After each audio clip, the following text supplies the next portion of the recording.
সবাই উইথড্র করবো, এর জন্য বাইন্যান্সে ক্লিক করব।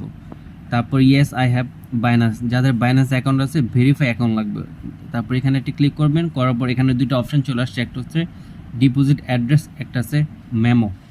তো আমরা এটা কোথায় পাবো? এখন আমরা বাইন্যান্সে চলে যাব। এখন আমরা বাইন্যান্সে আসার পর এখানে যে দেখবেন সাইডে একটা অপশন আছে ওয়ালেটস, এখানে ক্লিক করার পর ডিপোজিট অপশনে ক্লিক করব। এখানে হ্যামস্টার লেখলেই চলে আসবে, হ্যামস্টারে ক্লিক করব। তারপর এখানে চুজ নেটওয়ার্ক অপশনে ক্লিক করব, ওকে দেবো। তাহলে আমরা দুইটা অ্যাড্রেস এখানে পেয়ে যাব। সেটা হচ্ছে প্রথমটা ডিপোজিট, আরেকটা হচ্ছে ওই যে মেমোজ অপশনটা।